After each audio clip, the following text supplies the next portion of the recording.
All right, we're just pressing live on everything today. I think it's going to be a short one. I think I'm visualizing, I'm manifesting with two A's, like Richard Garfield intended, that the mic is going to be closer to me than it was a few moments ago. I'm so sorry if I sounded warbly. We have two deck reviews, roasts. Fuck, I can't mix those up. I get really mad at you guys when you mix those up. I got to get those right myself. We have two deck roasts sold today.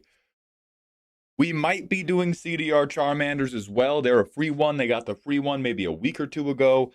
I don't remember if they asked for Monday or Tuesday. If they asked for Tuesday, we're not doing a raffle tomorrow. But if they're Tuesday, we get to do a raffle, maybe even two today. D2 Vincent, thank you for the 24 months at Tier 1. Welcome back to the dog home for our second anniversary. Also, happy early birthday. I won't be able to celebrate it with you because I'm leaving for Amsterdam on Wednesday. So we have this stream, we have tomorrow's stream, and the only other streams we're going to get before like the end of the month is if I get one of those IRL selfie stick cams and the IRL stream at the middle of the night from overseas, which I might do. I don't know how the time slots are going to work out, but I might do that shit. That sounds fun. It was fun to do it with Elk and Snail when they were in town. I think it would be good to do at the convention. I just don't want to buy a selfie stick. I'm a cheap bitch. Walker Tex Ranger, thank you for the 15 streams. Welcome back to the dog park. What's up, Stephandrios? How you doing? Let me pop YouTube chat out. Can you search Scryfall for all the Universes Beyond printings of Commander staples? You definitely can do it. There's definitely a hard way to do it. There's probably an easy way to do it. Let's check if there is UB. There you go. Is UB is probably all the syntax you're going to need. And then if you do is UB and you sort by EDHREC rank, this is everything that has a Universes Beyond printing, and it's going to be ordered by how likely people are to have them in their EDHREC.com deck. So that will give you a lot of staples, right? These look very stapley. Yeah, Farseek, Blastack, Beast Within, Rampant Growth, Natures. Not all of these are good. Not all of these are good cards, but they're all there. They're all staples, and they all have Universes Beyond printings. Good afternoon, Madlorious Houndington, Smasher Pass, Ethereum Horn Sorcerer. I'd let him bounce a little bit. Cobalt to Cobalt, thank you for the prime sub of the third month in a row. Welcome back to the dog home. Personal question from Whitebread. Important announcement. What was our Orzhov shit pile win rate? 5-0. 50%, motherfucker. Unfortunately, we only got to play it twice. Those two games were very informative, but most people wanted to play bracket 3. I will be dropping an update video about, I had a number of things happen over the weekend that challenged my assumptions about Commander, that challenged my assumptions, not about my deck building, but about how you losers deck build. And I will be making a long form video, probably from my phone, in Ireland or Amsterdam, about basically who's up, who's down, because a number of things are now better in my mind than they were before. A number of things are now worse in my mind than they were before. Yeah, what I mean, the thing about it, Whitebread, is like Abigail didn't matter. That's probably the biggest takeaway from building a collection deck. I think I saw you at Anthrocon a few days ago. That's not possible. That's not possible. So the thing about building from collection is it basically made the deck Secret Commander any other legendary. So it kind of worked, but the deck was Secret Commander Shadrick Silverquill, Secret Commander Elish Norn, Secret Commander Silverquill Disputant. Like the stuff that worked in the deck, it was never about the commander because the commander couldn't have that much synergy because I was building from collection instead of researching stuff that would actually synergize, which in a way sucked and in a way was really fun. Mix 6 recovery's going okay. We got to hit the manual ad break. Then we're going to be on the lookout for Alec Man, who just pulled up, and also Kill Rats. Biamsa, thank you very much.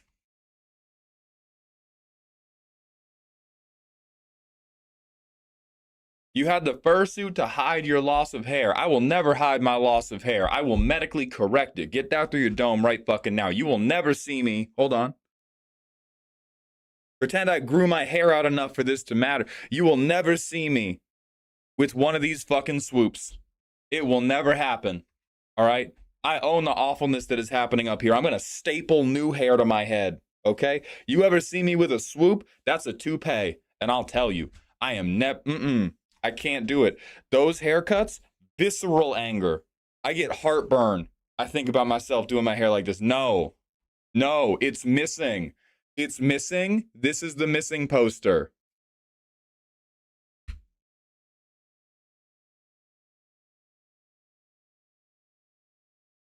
Was wondering if I could ask to go tomorrow since I don't work tomorrow. If I'm not mistaken, it's happening both days. Yeah, you can go tomorrow. Think about that. Think about that. Keep it close to the chest.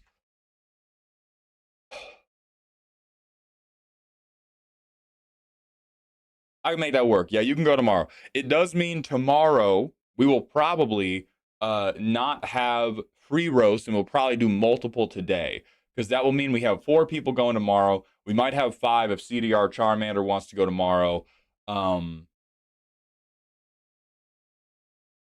Yeah, and so I don't think we can fit that and doing other free raffles in that day, but we can fit more free raffles in this day. All I know is I gotta get 2 long form videos out of these 2 streams. That's what has to happen in a motherfucker.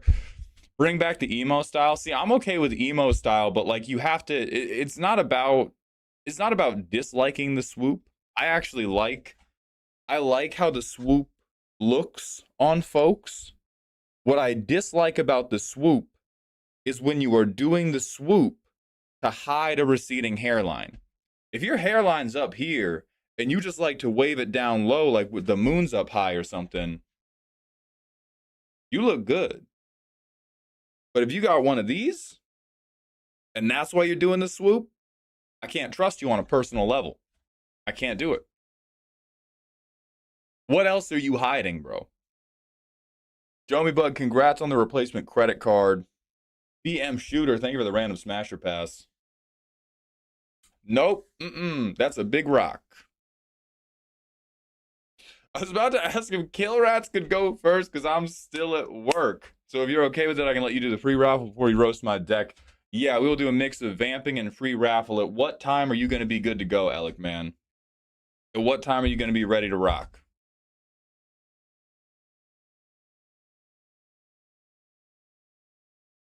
Let me add free raffle day.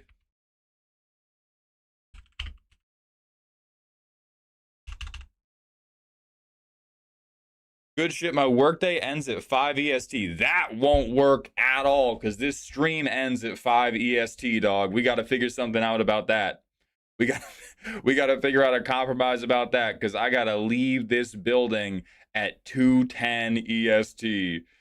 Rob's a cool cat. Thank you for the 7 streams in a row. Welcome back to the dog park. I just built a Theros themed deck with Sten Paranoid Partisan as commander. What are your first impressions of Sten? Virgin. See, what else?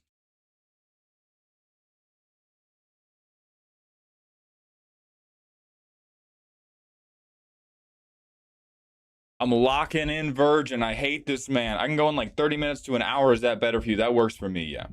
That works for me.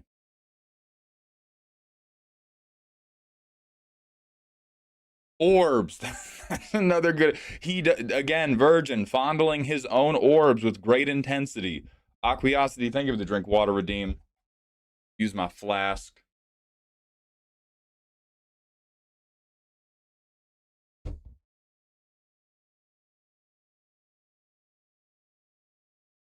I just built Mutant Kindred deck with heroes and a half shell as the commander. Thoughts?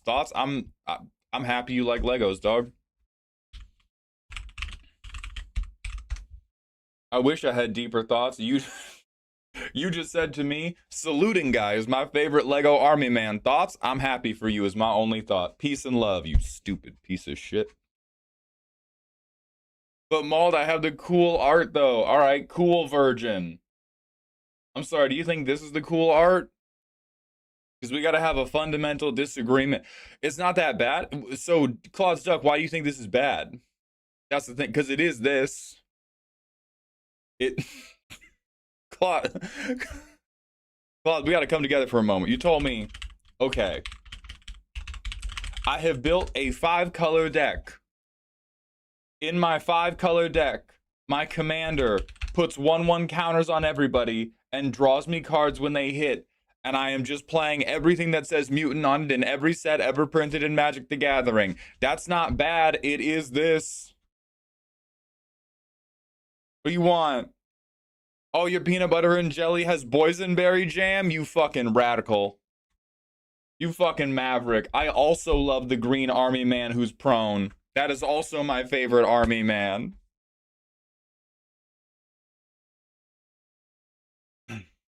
That art is JD Vance. That's crazy. Yes, Alec man. 30 minutes to an hour will work. Accursed. Thank you very much for saying so. I appreciate it.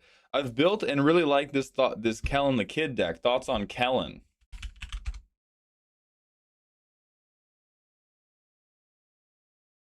Oh, I hate this. I hate this motherfucker. I hate this. I hate this guy. I hate this guy especially after the convention. Um, Again, all of these thoughts will be compiled better and more entertainingly in the long form video I make about it. But after the convention, I am even lower. I thought we were at rock bottom. I have identified fracking technology to dislike resolution heavy decks even more. Holy shit. Because what happened to me at this convention is I played with good players who had resolution heavy decks like this, where everything they did was like, oh, you get to do this extra thing. Maybe you got to count a little bit, but it's not hard. So if you're an adult who can do math, you can do it quickly. And I was playing with multiple players who were good, who did not mess around with their triggers, who did not count wrong. And I damn near entered a coma anyway. Some of their turns were like 10 to 15 minutes. So fuck this man. The click he claims, the triggers he resolves, the impulses you draw, fuck him. I don't know what a resolution deck is. I just mean a deck where you have to, like, where you get a lot of triggers. Because Kellen's saying anytime you cast from outside your hand, which Bant can do quite a bit, you can free cast something else. You could maybe do this multiple times a turn. You're going to have lands entering. You could have landfall triggers. You could have like second spell and return triggers. The moment you begin synergizing with him, the stack is going to get very complicated, which I fucking hate. So a while ago, I asked about getting the Toji build and losing weight, and you recommended doing a routine of working out 5 to 6 days and having a gradient calorie intake that goes from full to little. Should I do the calorie deficit days on days I don't exercise as much, or on days that I do harder workouts? So what it should be is like, I'm going to use carbs in place of calories, because carbs it's easy to eat a ton of calories. You should have carbs leading up to and immediately after your hardest workouts. And you are good to be on lower amounts of carbohydrate when you are not going into a very intense workout. And by restricting those carbohydrates, you're probably going to restrict your calories as well. Because what you need carbohydrates for, or what you will benefit from having carbohydrates for, is you want to have glycogen in your muscles so they can contract.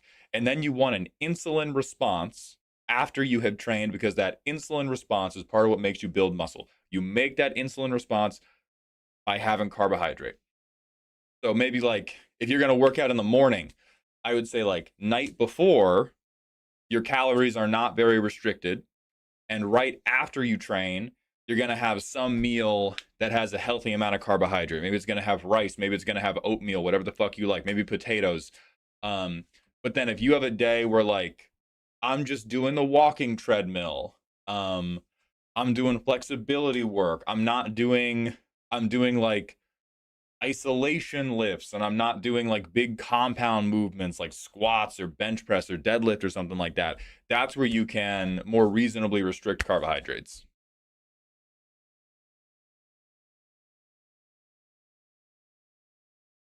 Hey Maul, I don't know if you remember me, but I had another question. I want to make Sauron work. Is that physically possible? This one? Or is there another one? Green Boy. Yeah, the only thing about this making this deck work is you can't give a shit about the commander. That's fine. Like mono green, Mono green, I have a flying commander. That's a Voltron threat right there. Do you not see the Shadow Spear and 18 hammers attached to him? It's right under the little flap covering his lizard dong. You're going to be fine. You just can't try to commander max. Like a lot of people in commander go, okay, what's this text box? I would like to trigger this text box as much as I can. And you just can't do that with him. You can go mono green. I'm going to ramp. I'm going to play scary creatures. I'm going to hit you in the fucking head. Castile, thank you for the Twitch follow. Welcome to Doghouse.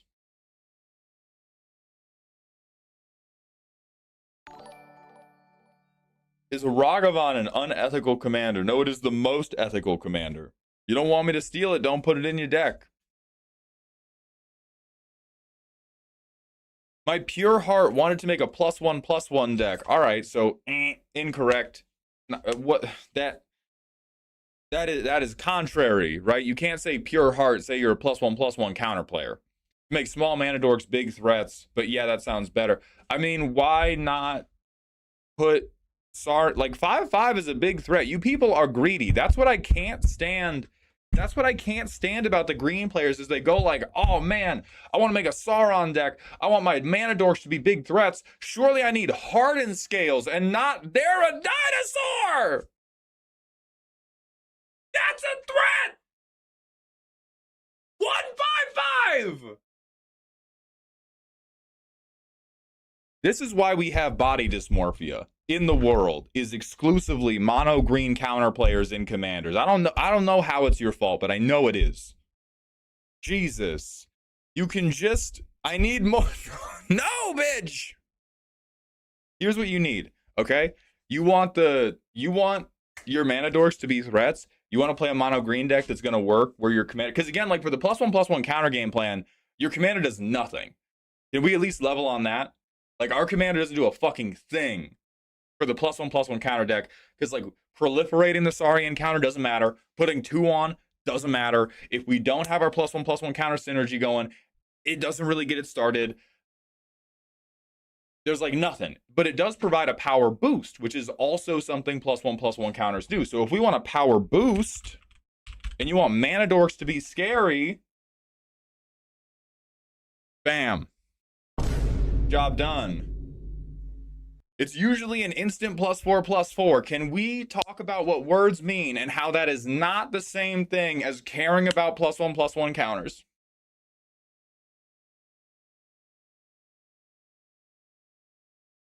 Can we talk about that?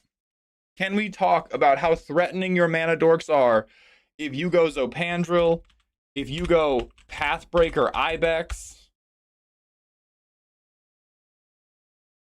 Like, okay, talk about this to me. I play Pathbreaker Ibex. I swing Sauron and it on my next turn. Something's a 5/5 dinosaur. Everything is +5/+5 in trample. Self-contained. I love +1/+1. It's like my favorite play style.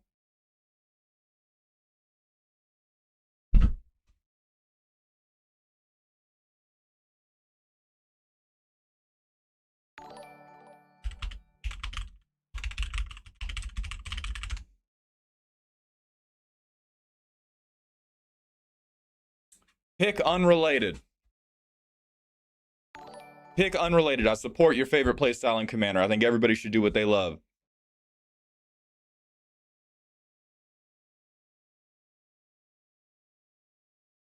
My best game plan was Sabertooth Cub Landfall. I mean, it's not your fault, Pearl, since most people don't and should not engage with the game as deeply as I do. I'm growing to be a little bit more patient with you guys because most people only engage with Commander to the idea that they understand like the word cloud of vague synergies. They hear green, they go, all right, +1/+1. They hear blue, they're like, I need counter spells. I'm probably going to draw a lot of cards. I play red, I'm probably going to lose. I play black, I'm going to pay life. White, I'm going to gain life. Like that's all people get, and it's okay. I'm here to help. Unless you play red, y'all are fucked.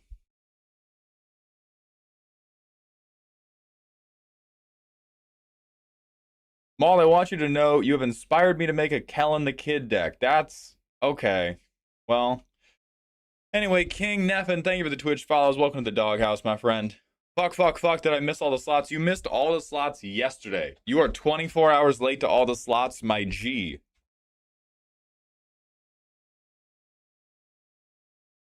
It's kind of just a game I play to spend time with my uber invested giga nerd partner, so I've learned as I went. Yeah, exactly. Like there's no reason you would know the deep magics like this. Especially if you're just learning via partner.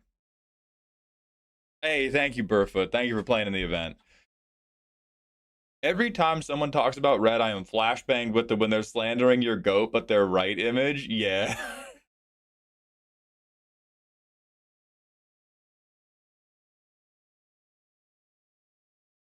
No way we called path break deep magic. Sam, you would be amazed. That's another thing. That is another thing that I am updating in my internal heuristics after playing a bunch of Commander with people over the weekend is um how shallowly people tend to engage with stuff. Like this was printed in 2015. This is the Dead Sea Scrolls for people.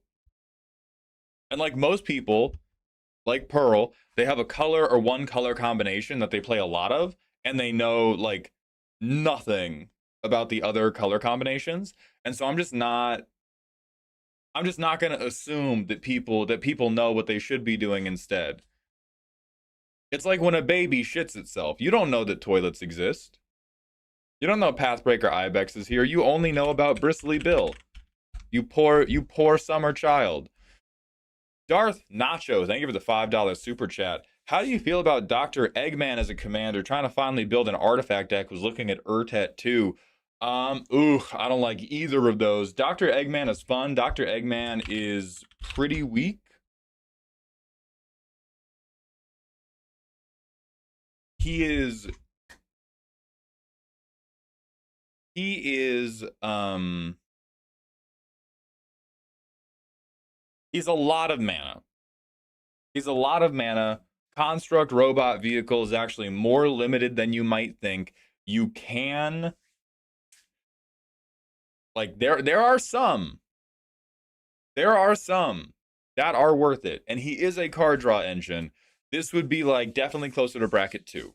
Definitely closer to bracket two. Maldhound, as someone who helps people with decks as much as you do, what's your experience with the average EDH player's ability to evaluate deck power? My background is in tournament level standard. I played a fair bit of CEDH. My conclusion over time has been that the average commander player sees a mid bracket 3 deck with a scary commander and think it's high bracket 4 because they have no clue how high the ceiling actually is. I kind of had the opposite experience. I often have the opposite experience where people think well, okay. So same thing. If people think their decks are better than it is, but I don't have people thinking like, oh my god, that's bracket 4. Like this weekend, I played a ton of bracket 2 games that we were all calling bracket 3 because people had game changers in. That was over and over and over. Over and over and over that shit was happening.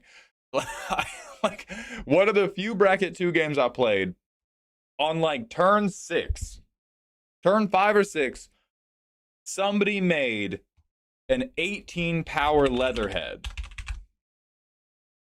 So this one hooks up with what you're doing. Somebody made an 18 power Leatherhead because they had a bunch of mutagen tokens. They had like hardened scales, and they had a second hardened scales. They cracked all the mutagen tokens. They made Leatherhead like 17 power. They swung Leatherhead, and somebody across the table had the gall to say, how is that bracket 2? We all just looked at him.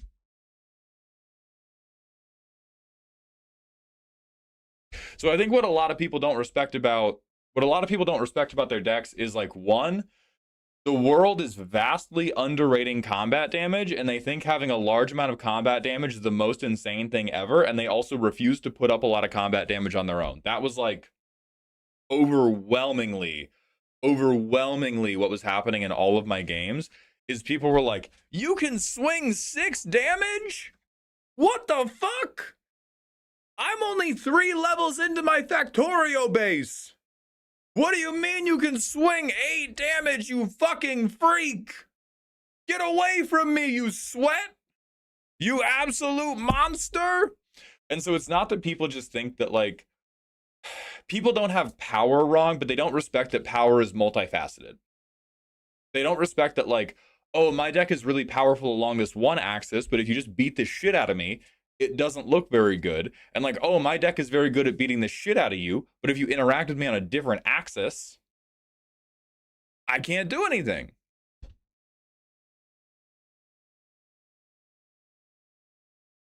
So yeah, people just don't. People are not very good. Are not great. They're still not great at identifying what power level their deck is. I will say the bracket system has made it infinitely better.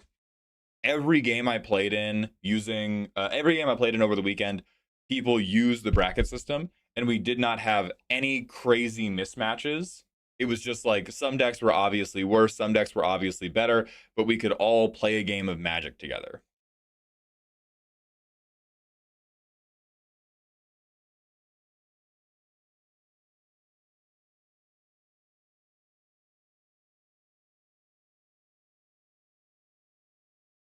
What's up, Windwalker? What's happening?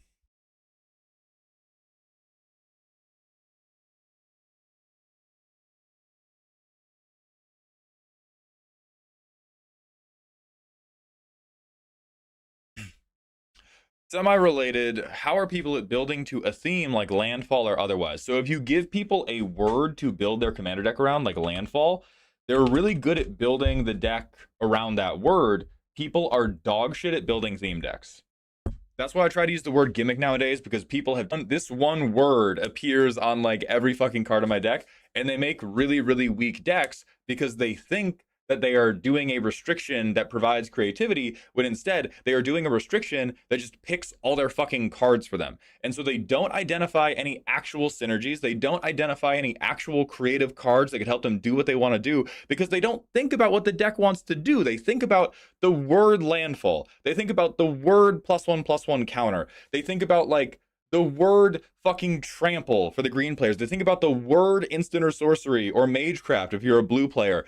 And it like it made me sad. It made me sad. When you win against that resolution deck, so the resolution deck I played against, it was not one deck and it was not Kellen. So it is not Kellen specific. It is just Kellen is the type of commander that can have a lot of things to resolve.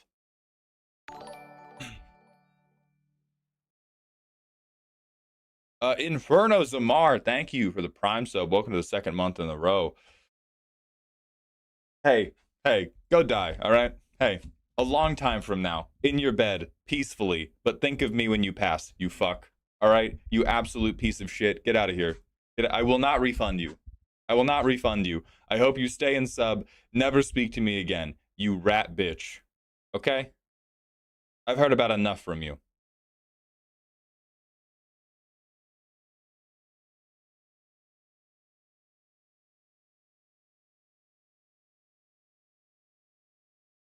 Pyro, you should build VV Stompy if you want a bracket 3 deck.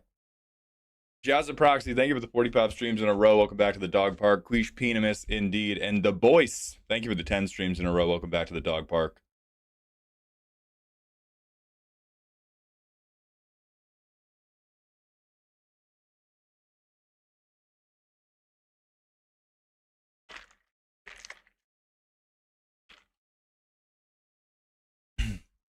If you could give one piece of advice for combating the only caring about creating a deck around a keyword, the best piece of advice for that is stop being afraid of taking deck building seriously. A lot of people build shitty decks because they want to take it seriously, but not seriously enough, like they're doing homework. And so they just want to grab cards or find cards on EDHREC, or maybe find one interesting card on Scryfall. Fucking write down, what are the goals of my deck? What are the things I'm trying to do? Am I trying to make combat damage? Am I trying to like cast a lot of spells? Am I trying to like put a lot of creatures into play? And then like from there spiral out, what are the things related to that? What are the things that make that happen? And don't speak just in keywords. Speak in like actual practicalities, and that will lead you away from keywords and towards oh, well, if I care a lot about, like with the mono green, I want to make dorks threats, going like +1/+1 counters, and you go, oh, well, Sauron gives them a big boost in power. What else would benefit from a big boost in power? Maybe things that care about, power being higher than base, maybe things that double that big boost. Maybe things that give trample, etc., etc. Are Labman wins too strong for bracket 3? Labman himself is definitely not too strong. Depending on how you get there, maybe, but I doubt it. I doubt it.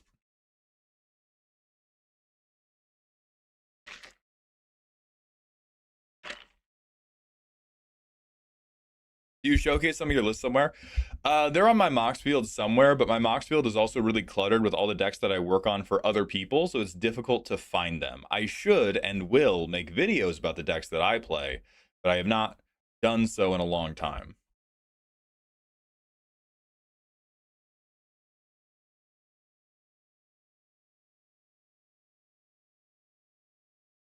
Maul, do you know of any card draw more specific to my earthbending mono green deck than power based draw? You don't really have any, because you're probably not going to be casting a ton of creature spells, so like Beast Whisperer is not going to work well for you. The other things you can look at, if you are a mono green deck and you have maybe, I don't know if you'd have a ton of lands with earthbending, but if you have a lot of lands, what you want is Precognition Engine. Because Precognition Engine is like, oh, I can look at the top of my library and I can play lands from the top of my library. That's almost like drawing a card. You've pre-drawn the shit-ass forest you were going to play on your next turn. Oh yeah, there's Orin Frostfang for just straight draw. But like Case of the Locked Hothouse, very good. Traveling Chocobo, very good. Ranger class is not very good. Lord Rich and Timid Opossum, thank you for the Twitch follows. Welcome to Doghouse, my friend. Hey, Panda, thank you for saying so. And it's always okay to come say hi. It is never a bother. It is always a joy. Mauled, is there a viable Esper dungeon commander other than Sephiroth? I don't want to build a Reanimator again. Fuck no. Every Esper commander, right? It's just none of them are going to say dungeon on it. So what I would do is I would think about, what is the dungeon I want to go through?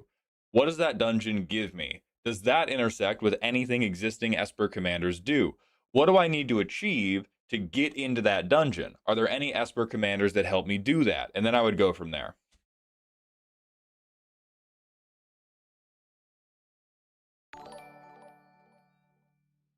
Dale, thank you for the 17 months in the dog home. Boss, I seek wisdom. What are the best power boosting equipment for Lightning Army of One to have to swing for lethal the turn after you play her? I don't think you can do that. Genuinely. Unless we're talking about like 3-card setup Magical Christmas Land. Because what Lightning really needs to kill is Double Strike. If you get Double Strike, you don't have to get her power very high. Assume something else is giving her Double Strike. I mean, if something else is giving her Double Strike, like basically anything, right? Like what would... We need to deal 21, so she has to get to 7. So we need to give her +4, Oracle +4 type equipment. Alright, so there's Sunforger, but that's pretty expensive to equip. Meteoric Mace is incredibly expensive. Depending on your creature situation, Demon Male Hauberk could get it done. That seems pretty impossible, though, because you would have to have a thing giving her Double Strike, a creature to sacrifice for Demon Male Hauberk, and you have to hit your land drop. Barbed Battle Gear is also mana intensive. Thirsting Axe is only 5 mana.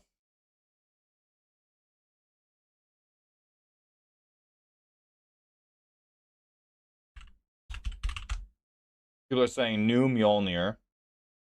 Yeah, this is also a 5 mana investment, though. I think that's the real problem, is a lot of the ways you're going to get it done is going to require more than 4 mana. I do not think that for 4 mana, there is an equipment that will make Lightning Double Strike for lethal. I think there are combinations. Chainsaw definitely won't do it. Now we're just lying. Right, we're gonna give her a +1/+0. And this is 5 mana, you fucks! God! Chainsaw will get you there eventually. Cobalt, they're talking specifically about, I play Lightning turn 3, next turn I want somebody dead. Not 8 turns from now when we have watched the entirety of the fucking Saw series, dog. Focus up! Focus up! Zach Fair will auto-equip lightning with whatever is on him when he dies. Yeah, but that's still too much setup. Like, how are we equipping like the only way that because again we're working with so little mana. We're working with so little mana that we just don't have room to do stuff. Because if we were gonna get something big on Zach Fair to move, is like you need Sigarda's aid or you need like inventory management, but none of those things need Zach Fair. At that point, you just use the other card.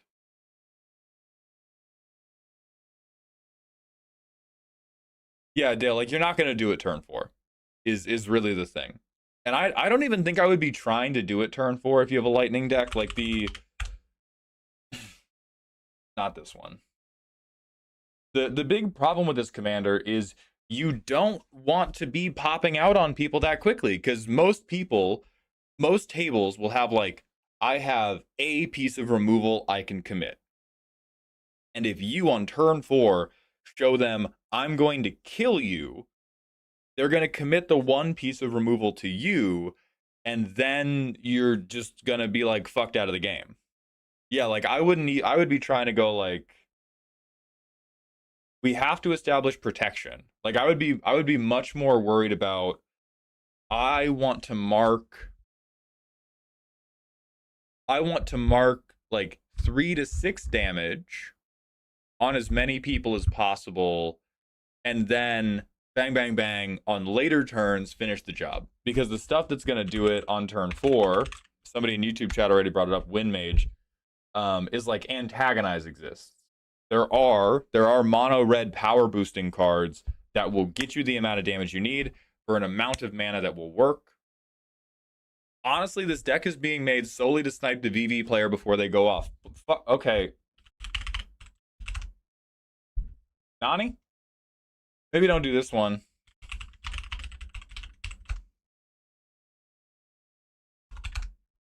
Nani? The fuck?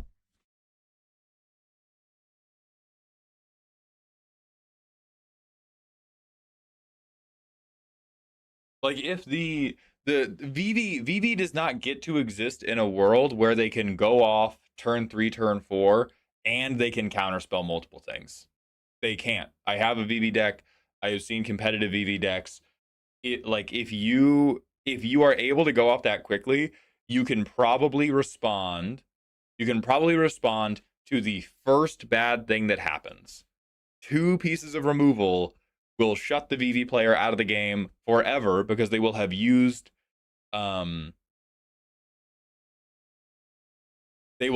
their whole hand to get VV out and then to try to protect them the first time around. So it is unlikely. You have to coordinate with other players, really, Dale, is the thing. Like, you're not going to be able to. VV is the type of deck where single-handedly countering them is basically impossible. This is why VV took over standard for so long. As a 1v1 threat, they are fuck you incredible. But if you work with one other person and you both cast removal spells, the blue player is only going to be able to stop one of you. The other one's going to get through. They're going to have 2 cards in hand, and they're going to have a greedy mana base, and they're not going to cast VV again until like turn fucking 7. So like in a fair 1v1, don't, right? Why are we making it a fair 1v1 in the 4-person free for all?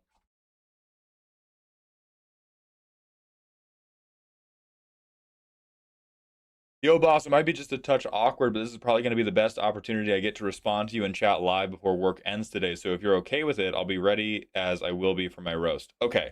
Yes. I think we can do that. Give me 1 second.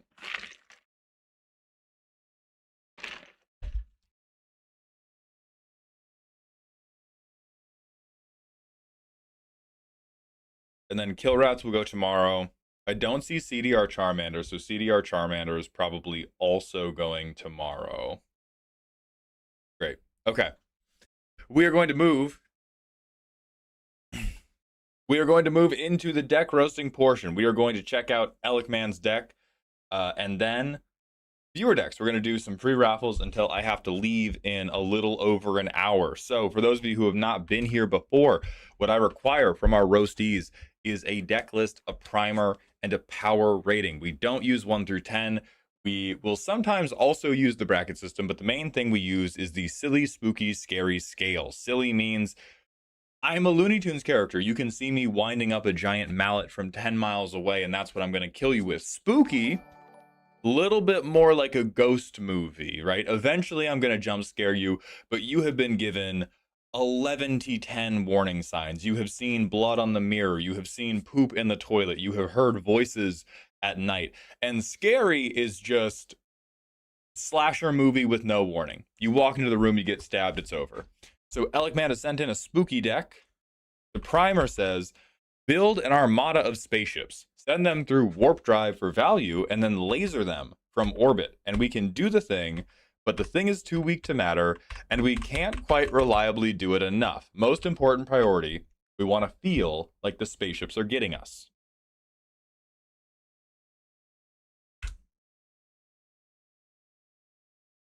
Let's go straight to the playtest. This is in spirit, so we can put 1/1 counters or 2 charge counters on things. And this is a 3-mana commander. I already saw Pluto. Oh, God. Okay. All right. So we have a flicker engine. We have a proliferate engine. We have a double strike engine for our army of myriad spacecraft that we are flickering. We have a very God's greediest mana rock, and we do not have a path to play our commander, so I'm gonna mulligan that.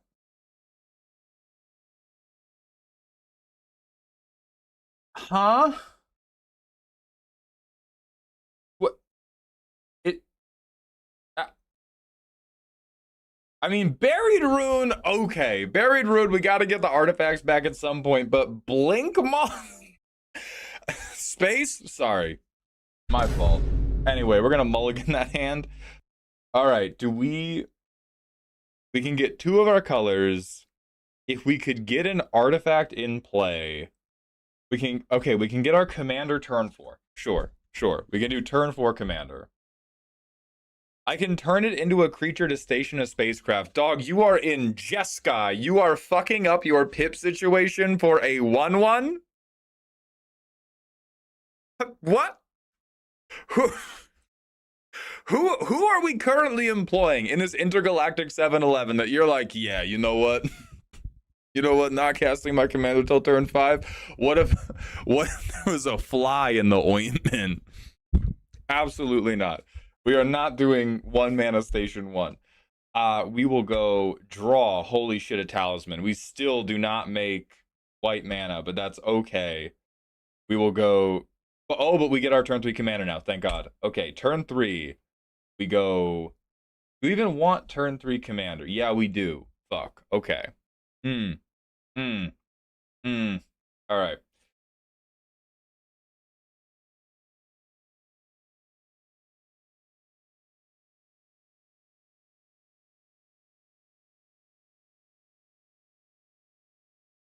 I think this. Yeah, we do want to get in spirit to 8. So we get a thing out that will eventually proliferate. Or maybe no. We'll play the protector. We'll get artifacts. We'll have hexproof, so that way they can't shoot our commander. I doubt. I think we're probably tied for most expensive artifact. We get in spirit out. We station it immediately. I need to go white, red. Okay, that will get our commander there. We have 2 mana left, which cannot do anything. I will put 2 +1/+1 counters on Peanemis so that he can station better. Fuck yes, dude. Fuck.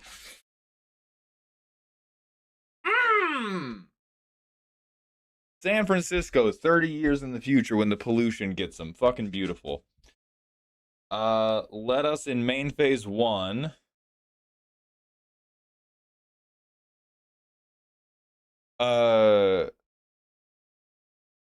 I don't think so, Wind Mage. So we do 3 mana for the Ultros spacecraft. We can go to or we can station it immediately.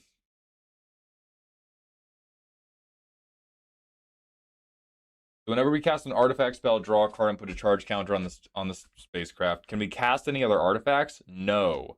The Armada is looking a little bit anemic. We will only on one other target artifact. I'm gonna get our boy Padim up.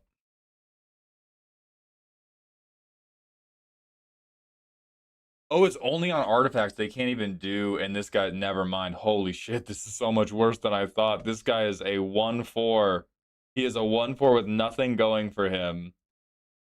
So he gets this to 1. We do 2 charge counters on Ulthros. They have hexproof, thank God. We still have this. We still can't cast, double cast any spells. We do this. I want to cast an artifact spell because holy fuck do I need to draw a card. But you know what? Maybe 3 mana is the most expensive artifact. Maybe 3 mana is the most expensive artifact. I have 7 mana. Okay, great. I'll Surge Conductor. I cast an artifact spell, draw a card, counter on spacecraft. And then I will Empowered Auto Generator. Enters tapped. I'll proliferate. So counter. This guy doesn't have any counters.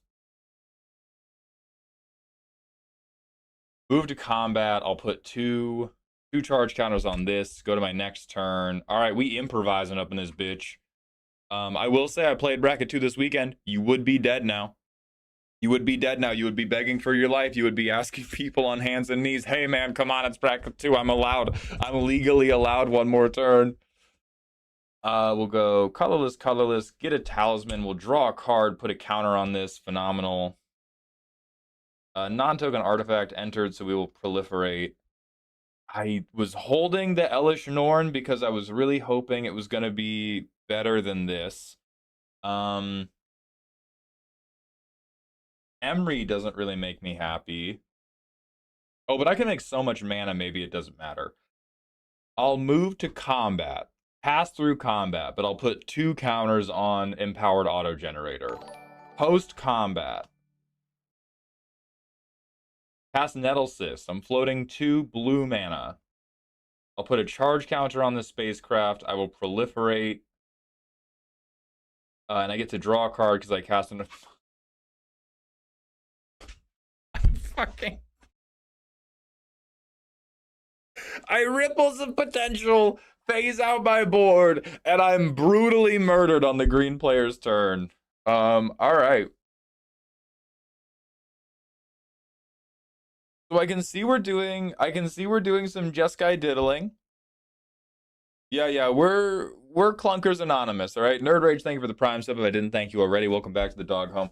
I can almost see the vision, but we need strong men on boats. Genuinely. You want spacecraft to work? We have to return to the 1400s. We need, like, big, strapping, swarthy, sexy men with big muscles on boats. Like, have you seen New Zealand boat race athletes? This is like rowing. We need, like, these fuckers. Look at... This guy's not even that big, but you can see a little bit of definition. Look at the deltoids on these motherfuckers. We need some deltoids in this fucking deck. I don't think we need token creature generation, but I'm deeply worried about how little we are committing to board. 1, how few spacecrafts I saw, and how long it took to crew the spacecrafts that I did see, right? Like,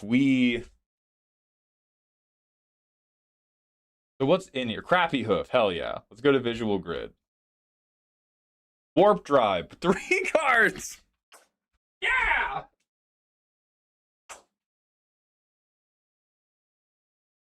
We have as much space committed to our dreams as a mid-level Home Depot manager. Fuck yeah. The ultimate goal of my deck takes up 3% of my deck. Fuck yes. So we want to flicker them. I hate that.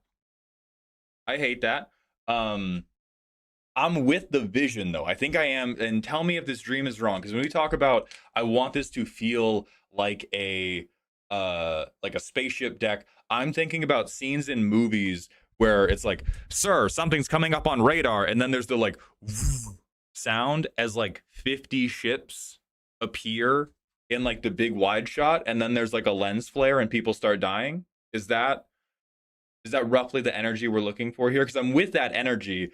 I wholeheartedly disagree about this being the way to do it, though. Fuck it, get the Yu-Gi-Oh spaceships in here. Good idea, Jomi. Shut up forever, but very good idea. Jay Arlington, thank you for the 160-bit cheer. I appreciate.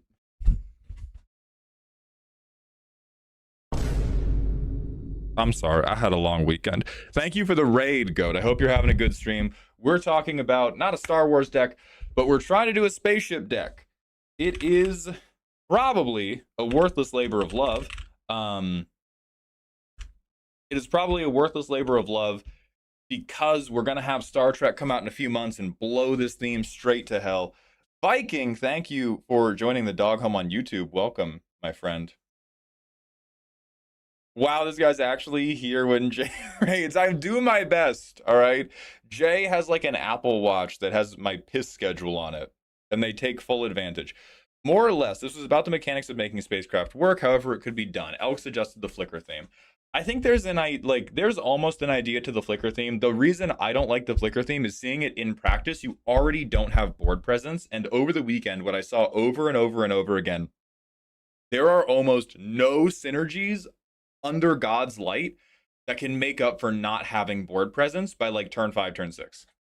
Like everybody who died first in all my commander games, sometimes I was killing them, fuck you Travis, were people who were setting up synergy engines and just didn't have blockers for the first 4 turns, and everybody was like, oh, I have a 2/2, I have a 3/3, I have a whatever, and you just get whittled down so much faster than you imagine. We have to establish a good blocking situation early, and using these flicker things, I refuse to believe that there is a good enough spaceship ETB for flicker to be worth it. I still want to do this, but I am going to suggest something that is 100% worse and also 1,000,000% more enjoyable. This is warp drive. Okay? You've seen Star Wars, you've seen Star Trek. The ships might look a little different. They're not that different, all right? Just get copy tokens that have different color coding. I think if we want to do warp drive my spaceship ETBs, blow the fuck out of you, what we should be very focused on is how do I crew up a good spaceship, and then once it is a creature, I make 1,000,000 copies of it. Those aren't creatures. I just get the value ETB. Who gives a fuck? I have 1 to block, and now I've gotten like, because we want that big warp drive scene. We don't want like, okay, well there was 1 boat and now he has 2 boats. We want a motherfucker to have 10 boats. No, Viking, you're the goat for that. Do we have money for that? We could. So Rite of Replication, I think for 4 mana, I just looked at your speed situation. You gotta kill Scrappy Doo right now. Okay, you have to get rid of the Honda Civic's little helper right fucking now. Maybe there's a version of this deck. Where he works. We're not starting our engines quickly enough. You will just have to chump block with him too soon. I also don't love copy machines as much until we get the first round of like I have a good spaceship. This is not here for max speed. It's just because he gets big power for having lots of artifacts. Huge. I'm glad you're not stupid. You're still wrong. Not enough. Or there are better things we can do. We would rather be cloning a spaceship. We would rather be playing something that has like high base power. Like I would rather, even though he's gonna have more potential in the long run, I would rather be warping in Bygone Colossus to just go like, what's one of my good spaceships? Let's look at how many we have. Spaceship, all caps. But it's like, all right, Field Crusher. I immediately have a blocker. That's a really bad ship. Extinguisher, immediately have a blocker. Pinnacle Kill Ship, immediately have a blocker. Not this one. Immediately have a blocker. Like I believe in this deck on turn 15. I don't currently believe in the deck on turn 4, so we should do more things that on like turn 5 will make you go, I have one big creature. I'm now much harder to attack while I continue to assemble my my spaceship factory. Bring back Vantress Gargoyle and Gardeck the Crown Scourge. Let me look at Vantress Gargoyle.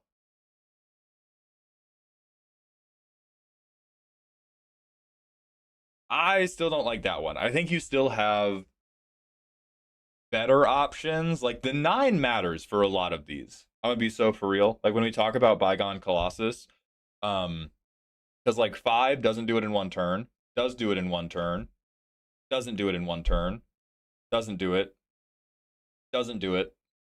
Like there's enough of these where Bygone Colossus does do it and Vantress Gargoyle doesn't do it that I would consider Vantress Gargoyle to feel like a semi-dead draw.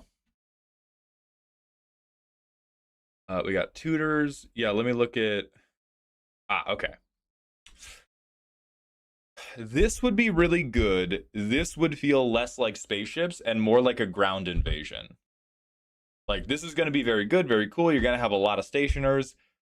If Illustrious Wanderglyph is allowed to survive, it is going to be the Illustrious Wanderglyph show, which is not bad, but it may be the wrong vibe for you. Patrolling Peacemaker's super meta dependent. I don't think you like Demand Answers because I don't think you have a lot of artifacts to sacrifice. I would not Deep Glow Skate. Oh yeah, Traxos. Traxos is somebody I would believe in.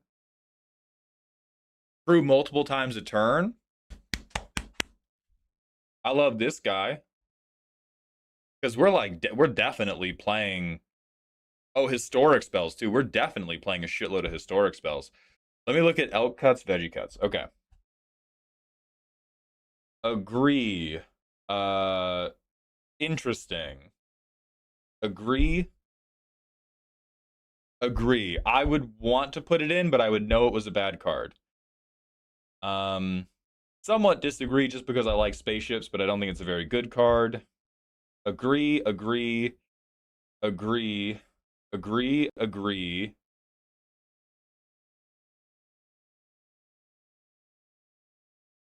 Agree. Holy shit, that's a bad card. Agree, agree, agree, agree.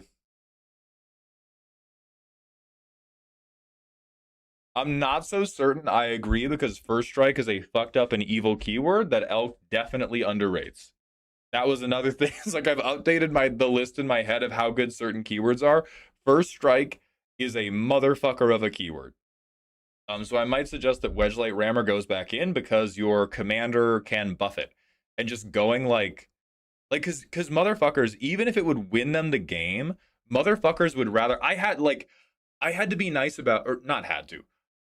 I believe I was nice about it, but there was somebody where I had to go like, hey, you have win on board if you don't do what you're trying to do right now, because they were trying to do so much to like win the block situation, that it just led them to misplaying otherwise. And so if you have a thing that makes you just auto win a block situation, even if they're like, oh, I could get 15 damage through on you, but I would lose one of my creatures and not kill one of yours, it's way better. It's way better than the pundits and the analysts think. As a pundit and an analyst, holy shit, First Strike's good.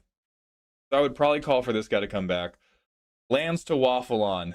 Yeah, I would probably run Perilous over over Blinkmoth Nexus. Long range sensor would be so good if you ever attacked, but you can't because you have a bunch of anemic bitches driving your boats. Don't love Quick Study because we didn't have a lot of mana to hold up. Shuri, Wakandan Inventor would go great in this deck. Let me look at it.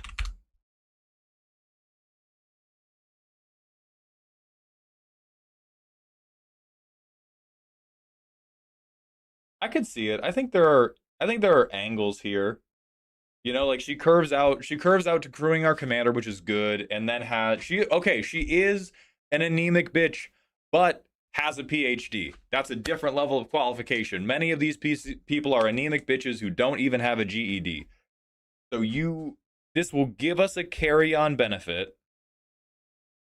We can use it to make copies of, like, what I'm thinking of is turning our mana rocks into in-spirit on medium turns, to give them, to get charge counters on faster.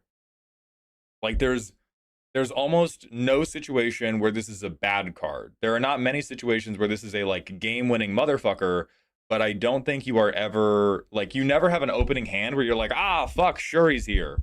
Like, I think Shuri can stabilize a lot of otherwise bad opening hands. Silver Surfer would be so funny if we are doing Blink, which we are not doing because Blink is bad in this deck. I like Wanderglyph. I don't like Apprentice. I don't like Saheeli. Trinket Cuts. Yes, I'm almost feeling Gadrak, but I'm not totally. I'm not totally feeling Gadrak, but I'm almost feeling it. Yeah, let me look at, where's Veggie Cuts? Veggie Cuts. Agree, unfortunately. I want this to be good.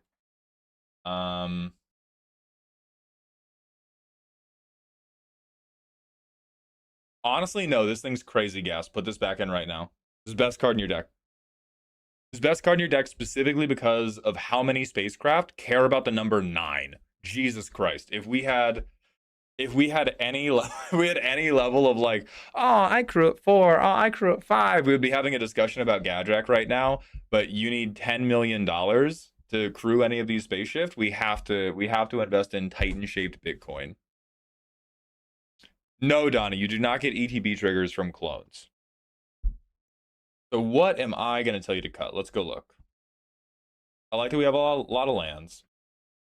I'm down with our tutors. Spaceship battery, sure. I'm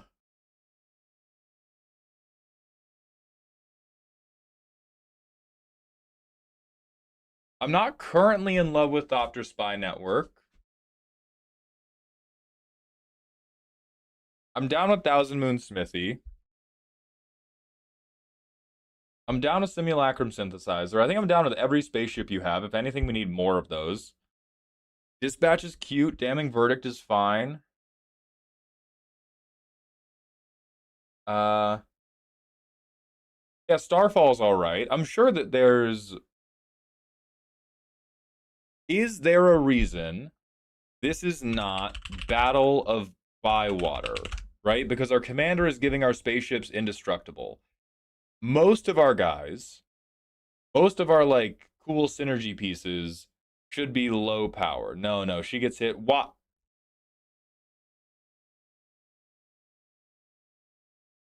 Fair. Elk suggested I trim the worst spacecraft for tutors to find them. This is one of the few times I will say no exaggeration, no funny. Elk is wrong because of the power level you are playing at. Cutting a thing for a tutor to find the better thing is good when we are trying to do something potent. I do not think there is a good enough spacecraft to find to overcome the disadvantage of not having a fucking thing to block with. I think for this deck, because we are playing at, like, a lower level of power, you would rather just go, you are a spaceship, I put a guy in you, excellent.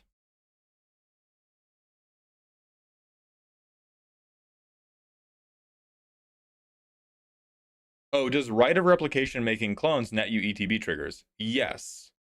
Because creating a clone is different from something becoming a copy of a different thing. Like, Shuri is putting people in dress up. Rite of Replication is manufacturing new ones.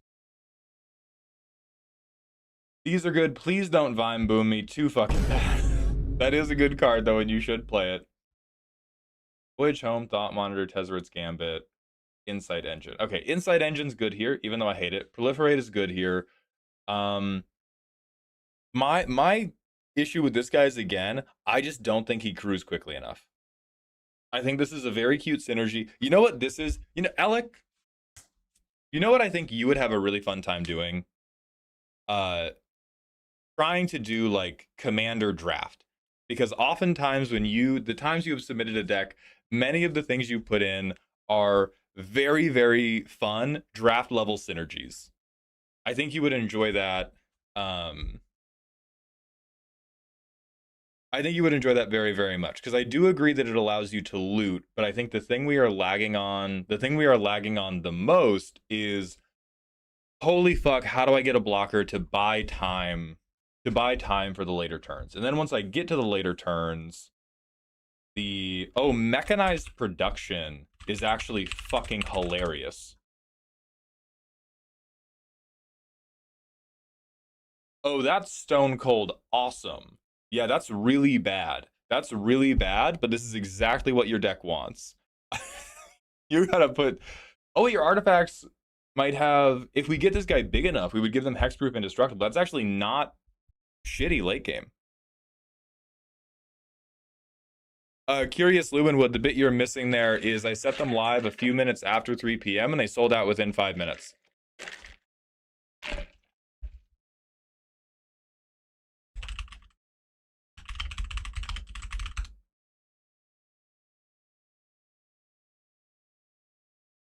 I'm not convinced double stationing is good enough compared to just like stationing once pool style. Like, I'm like, hey, dope synergy. I would rather get the anti-causal vestige trigger and just tap them one time. Job done. Fuck this. Like, I think we're too deep into,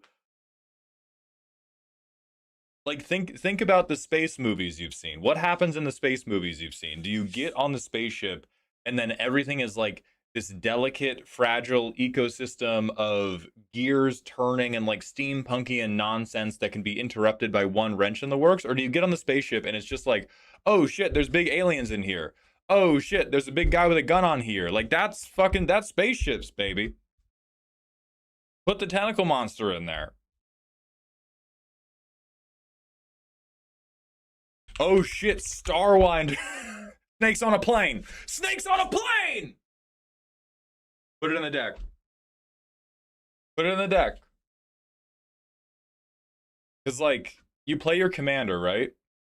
You play your commander. We hope to God that we've gotten it to one counter. You warp Starwinder. You crew your commander to being a creature. You swing it, you draw 5. That's our card draw. That's what we're doing. We are not wanderglyphing in a volatile manner. We're getting nasty, slippery style. We are skinks, brother bear. We are skinks up in this bitch. If you don't know what that is, look at this fucking freak. Trinket Mage owns one, and he missed this shit. I cannot believe it. I cannot believe it. The Sarima is in there, yes. And so I think what happens for this deck, I know what a skink is, I play Warhammer. Perfect, thank you. I think what happens for us is you make these changes, the play tests do not all feel as explosive, but what you get out of it is you're going to have more play tests where you can block. You're going to have more play tests where you can swing early. You're going to have more play tests where you don't have to be like, oh, I'm taking, 30 fucking combat damage. Are we on Fomori Vault? I believe we are. I think I saw that land as I was scrolling through. Oh, we might not be on Fomori Vault. Donnie, I did already suggest it.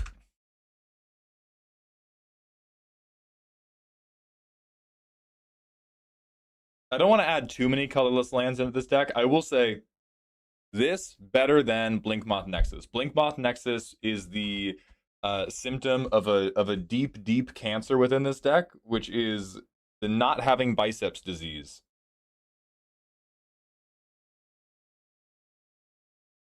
Yeah, let's put it in then. Okay, so let's talk about how do we achieve warp drive, because I think we've talked about the basics of muscle fitness. We've talked about the basics of how do you drive a boat. You drive a boat by doing push-ups and throwing TNT at people. How do we achieve the warp drive plan? I think the way we achieve the warp drive plan,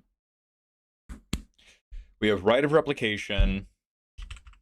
I mean, Devastating Onslaught is from the set, right? The problem The problem with this is that they're not going to be crude. Do we have any ETBs where this would ever be worth dumping mana into? I doubt it. Let's see. We have Tutor, no ETB, draw to discard. This is creature only.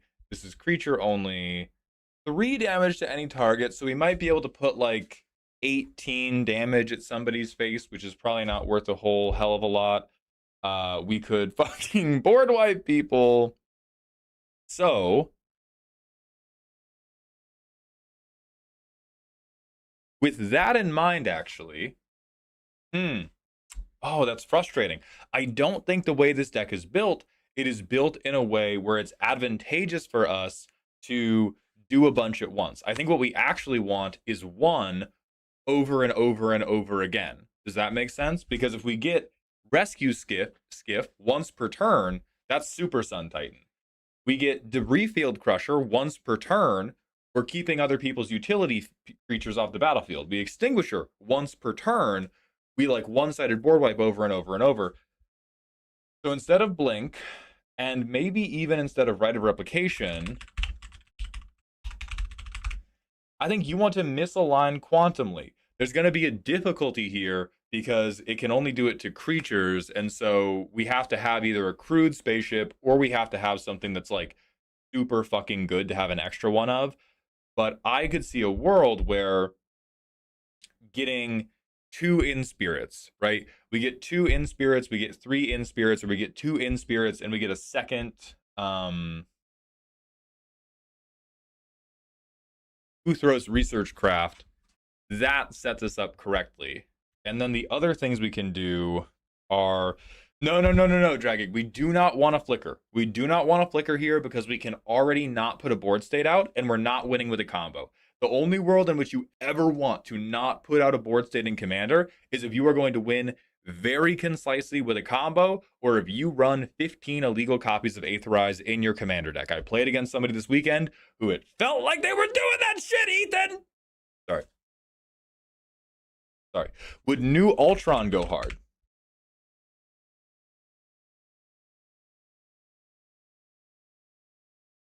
Yeah, that's pretty good.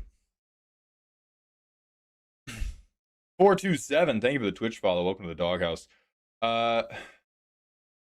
Yeah, he's kind of like, he's genuinely, he feels kind of out on a limb because he's very removable. But if you stick him, this is super what you want to do, right? We get a second copy of every spaceship, all of our spaceship ETBs. Like, I would say he might even be better than a doubler. Maybe you just run all of them, but I think he would be better than Elish Norn or Starfield Vocalist. Oh, we make them all creatures too. That's actually quite good. We can use the copies to crew the non-creature ones. How does that work, stationing a 2/2 robot spaceship into its stat line abilities? We would probably just use them to like double dip the ETB and then use them to crew our real spaceships. I don't think we want to copy legendaries that hard. Okay, so back to how do we create compelling warp drive? The way we create compelling warp drive, we could do the blue paradigm. My worry about the blue paradigm is I don't want all of these things to be like 6 or 7 mana do nothings, although I may mandate it because we have, right? I don't want to be like, hey, you see these 3 mana do nothings? What if they were twice as much? That's Riz, baby. But we did make a fair amount of mana in the playtest, and I think what I am advocating for overall is a shift to the lower end of the curve, stationing us very quickly, so that we get to the higher end of this curve with at least 1 meaty artifact spacecraft creature, and then we begin doing shit like Echo Casting Symposium, like Quantum Misalignment, like I like imposter syndrome a lot for a flying army of spacecraft. I think that also, I know the art on the card doesn't do it, but I do think that the play pattern of this evokes a very like spaceship bombing run, and then you look up into the sky and backups here.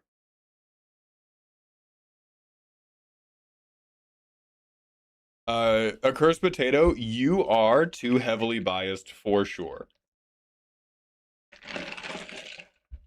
I'm thinking about extravagant replication as well. You probably don't play all four of these. You probably pick your three favorite. Um, but like imposter syndrome, extravagant replication, the blue paradigm spell, and quantum misalignment. These are probably the things that create that warp drive feeling in the late game where you go, woo, woo, woo, and backup just keeps coming, and then you run over everybody, and you hopefully have enough copies of In Spirit, or you have things like Bygone Colossus that you can then use to immediately station your spacecraft. March of the Machines from Kuroshikaku.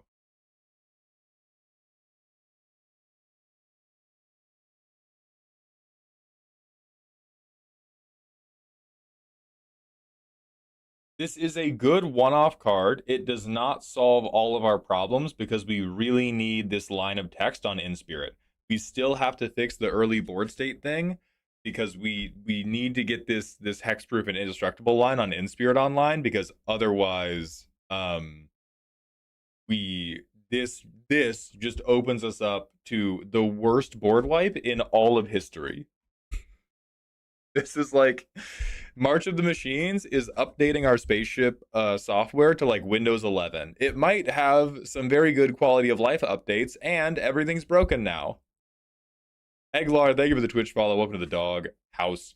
I was told by Twitch to ask you about back pain. Like, in what context? I have a lot of it. Thank you, guys. Okay, Donatello Gadget Master.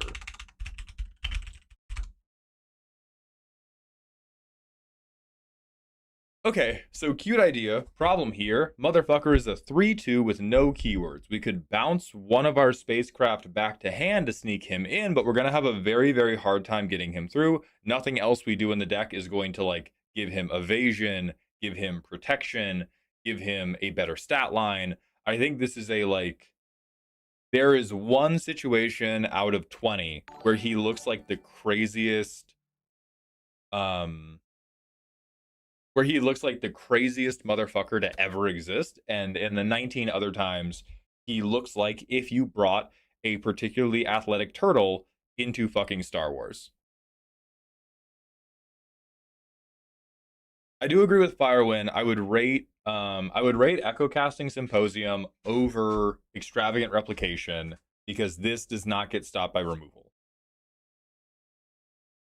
Or, well, like, if you have no creatures, right, you're still fucked. But it does not get stopped by, like, oh, they single target remove my enchantment and I'm fucked. Shorikai is pretty good. How do we feel about Gundams, Alec, man?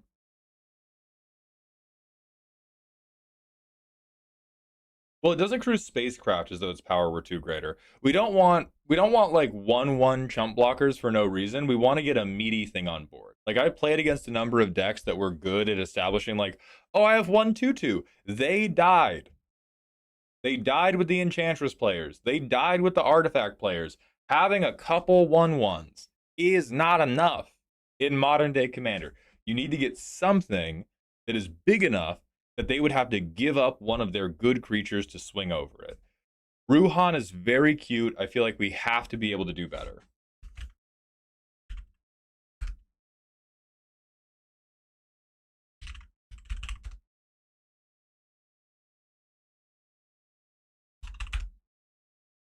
Four power on board won't save me. Four power on board will kind of save you, actually. Four power on board will get you really damn close.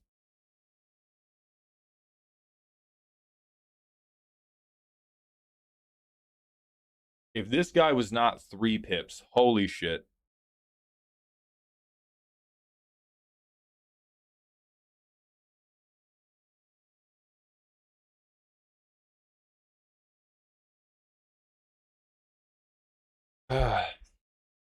Yeah, Relic Golem. Relic Golem is kind of there, but not all the way. It is the Gnome CEO. We have Dreamtide Whale already. I would personally prefer it stays focused on spacecraft, but Shorekai fits the theme enough that I could play it. Then I would maybe have that be the one-off vehicle.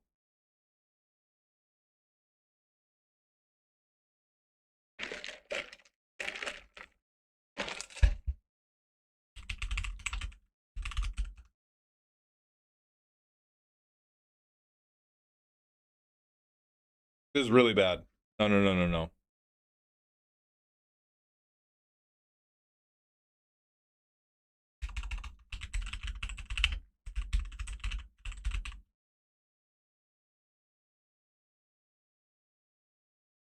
Let me look at what else we can warp in. So I said yes to that guy, yes to that guy, yes to that guy.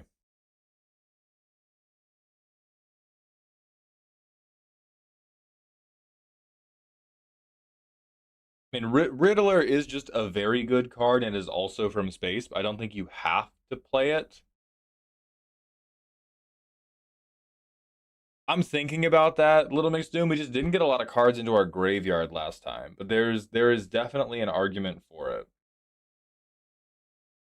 Pinnacle Emissary, pretty good, no? Let me look at that. No, fuck that guy. I hate 1/1s. I play good creatures.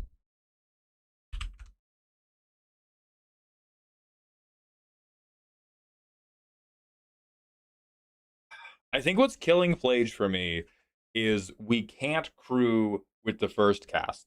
If we could go 3 mana and I crew and I get the bolt, this would be the best card ever. But because crewing the spacecraft is only at sorcery speed, and he's gonna die before we can use his power the first time around, and we have to escape him before we can use his power, I don't think he's good enough anymore because we're not filling the graveyard quickly enough to get him back out soon.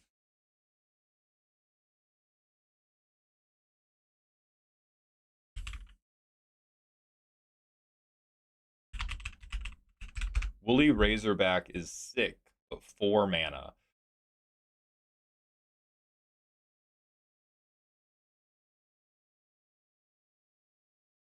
I think there's an argument for Woolly Razorback. I think the argument for Woolly Razorback is the curve that we want to have happen. The curve that we want to have happen is on turn 2, I have played something that can crew in spirit. That is our dream. So maybe, oh god, does Wanderglyph stay in this deck because it's a turn 2 I get to do that? But we want to play something that can crew our commander. And then we play our commander, crew them, and then the turn after we crew them, we want to be able to get them to 8 or another thing online. And so to me, that begets cutting Mist Meadow, Philia, Teleport Circle, Mendicant, Starfield, 4-tapper.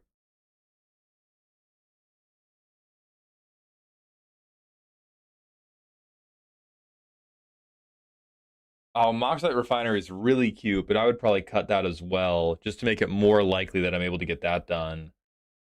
Um,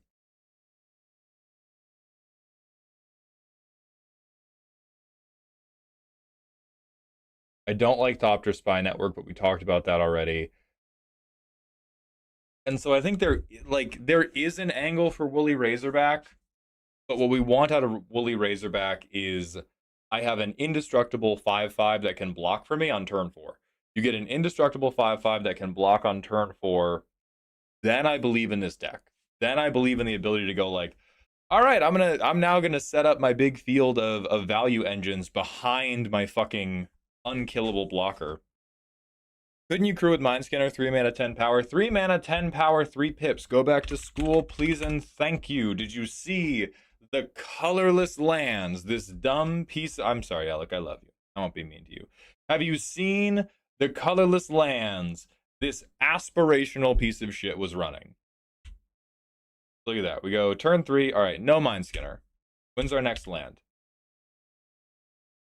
Now we can get Mindscanner. this was like 5 cards deep.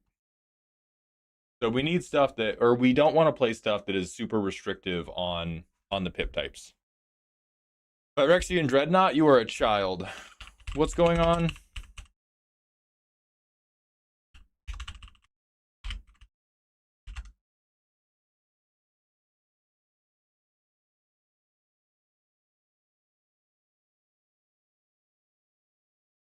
This is okay. The Sentry Golden Guardian. No, no, no. We wanted to stay spaceship focused. I don't think we need stuff like this, but it's all right.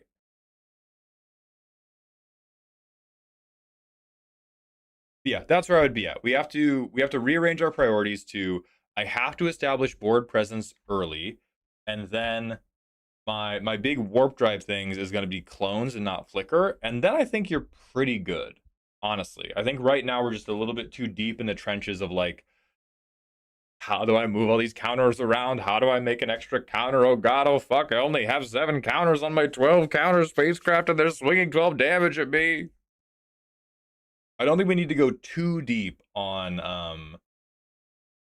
like we don't need to be running 15 like vanilla 5-1s to try to crew faster. We just need a couple. What about Lord of Tressorhorn? Shut the fuck up. Little Mix Doom, thank you for the 95-bit cheer. What about Jotun Grunt?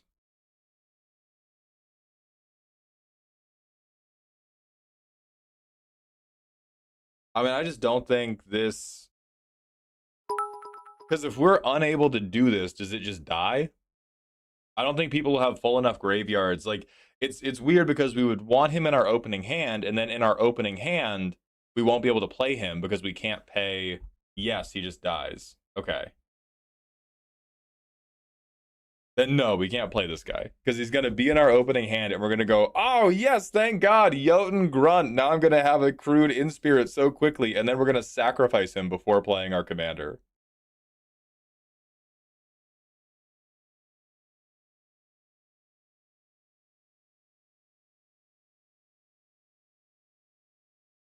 I don't even like Captain America like that. We talked about him a few times. I think he can be tried. What are the hard cuts? Okay.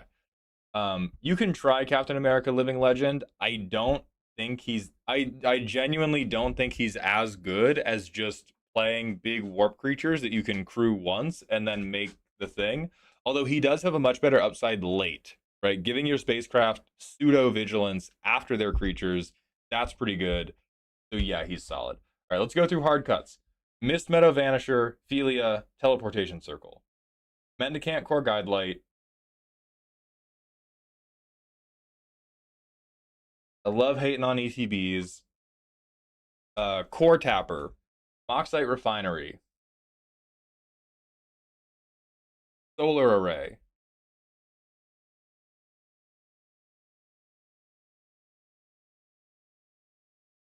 Oh, no, it does do charge counters too.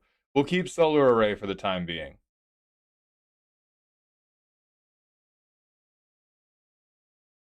Keep these, keep these, keep these, keep these, keep these.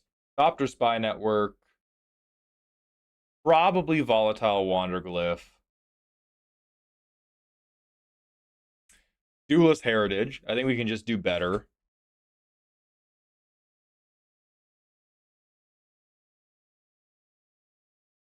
I would likely swap Starfield Invocation for something else. If you're going to blow up all creatures, make it cheaper. If you're going to have it be expensive, have it be like completely one-sided. Keep every spaceship. Keep Nettlecyst. We talked about these cards. These cards are fine. So those are my hard, definite cuts. If you have more cool things than cuts I suggested, the other things I would be kind of on the fence about are the Eternity Elevator, Thought Monitor,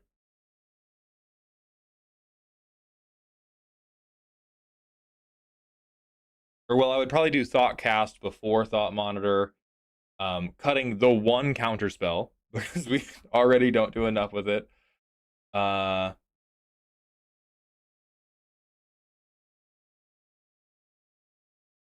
would take out the rest of the. I would then cut this like ETB doubling package entirely if I still needed more cuts after that.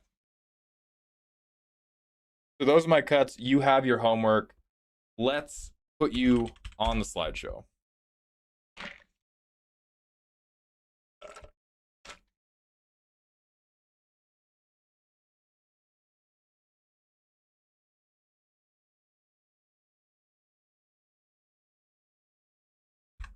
I think right now we're on the right side of the pyramid. I think we have a solid dream. I like the plan in theory. I do not like in practice how easy it is to just beat the hell out of us. And also, fuck Elk and his Blink plan and their garbage tutor package. And don't tell them I said that. We're going to go to the manual ad break, and then we are going to do the free deck roast raffle. I am going to be right back. I'm going to go use the bathroom.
All right, crisis diverted. No, averted, not diverted.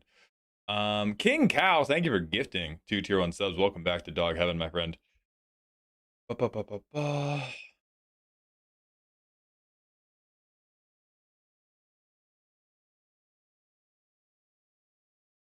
Huzzah for ad purgatory ending. BM Shooter, thank you for the random smasher pass. Let's see what we pull. Uh, I mean, Smash. Come on. Come on, what are we talking about? Any other arts? No? That's fine.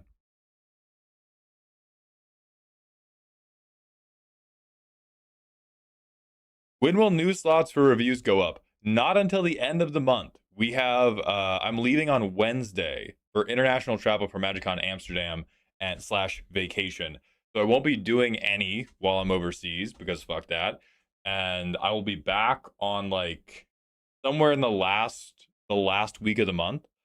Um, but we do have the queue almost done. The only thing remaining in the queue is people who have bought on-demand reviews over the weekend. So if the review has to happen before the end of the month, your only option is the on-demand review. Otherwise, the $15 reviews will go back on sale. Let me find when the next Sunday I'll be here is. I would anticipate the 26th is when you are going to see reviews. Dragging, any chance for an extra roast today for extra cash? So Dragging, the only instant roast option is $500. Now, it would behoove me financially to accept your $75 to do your roast right now because we do have the time. However, I told people I would do it for free. Charmander, are you today or tomorrow? I forgot. You got to tell me right now. Also, I've been playing some crab game, and I feel like I always end up playing pacifism slop. Crash out! Why did you become crab if not to pinch? On cooldown, yes, the instant review went up to 100. Is the 694.20 option back now that Z's feeling better? Z's having a rough day, so it's not up today. Tomorrow, perfect. Okay, we're gonna do the raffle, and then we gotta do a lickety split super fast. I'm just gonna call you an idiot roast. If I have a deck that I think is pretty solid and close to a permanent state, would you prefer I submit it as a roast or review? Charmander, I think doing a different freebie will work today, and then we'll do you, and we probably won't do a raffle tomorrow. Anyway, Alaska Alien. My answer to that is it depends on what you want out of it. Because for a roast, I am every deck has a weakness, and the roast is about making fun of you either for that weakness or for your strength. There is like almost no chance you come out of a roast with me giving you like a good faith pat on the back for what the deck has done well.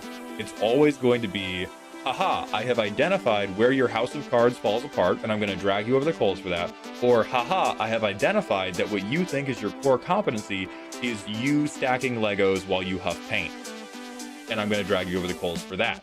The review is a good faith attempt at understanding where is your deck working and where is it not working, and what suggestions can I give you to make both of those worlds better. So it depends on what you want. If you're like, I'm not gonna change too much, like maybe if I heard, yeah, hold on, there we go. All right, where are we at on music now? Is that okay? Sorry about that. Phoenix Bullet Hail, thank you for the Twitch follows. Welcome to the doghouse, my friend. What if someone doesn't want feedback? They just like laughing at you dragging their deck. That's a roast. That's a roast for sure. Okay, so the way this is going to work, you still have to be on Twitch chat for this. I'm so sorry. If you're on YouTube and you pop over to Twitch for a moment, it will work. Type !play in the Twitch chat. It will put you in this. This is a totally random thing. The winner will get a free deck roast right now, or if you don't want to do it right now, you can redeem it at the end of the month when I'm back from vacation. The only day you can't redeem it is tomorrow, because tomorrow we have a totally full slate of deck roasting. Who the honk is Goose Gulp? But yeah, some of our best roasts, are ones where the deck builder doesn't want any feedback. And some of the worst are when they want, like, I think the reason I made the reviews, and I'm going to talk through this while we have the 2 minute countdown. So if you don't give a shit and you're like, hey, I want to win the free roast, it's coming, I swear. Uh, it's much like me on antidepressants. Um, but the reviews were made because the worst roasts we ever did were ones where the deck builder wanted a lot of advice and a little bit of laughter. That's what a review is for. A review is a lot of advice, a little bit of laughter. A roast is a lot of attempts at laughter and a very small heaping helping of advice. Like we did for Alec Man. Like I think most of what we told them to do was limited to like 5 to 10 cards, and it was really just like change your priorities here. And then at the end, because they asked specifically, I gave a list of hard cuts. Most roasts don't even have that. Most roasts are just like, I yell at you for 20 minutes. Good. You do these raffles often. We try to do them every single roast stream, Potato. All right, 2 minute countdown. Now, exclamation point play in the Twitch chat will enter you. If you're on YouTube chat and you jump over um, just for a moment, that will work as well.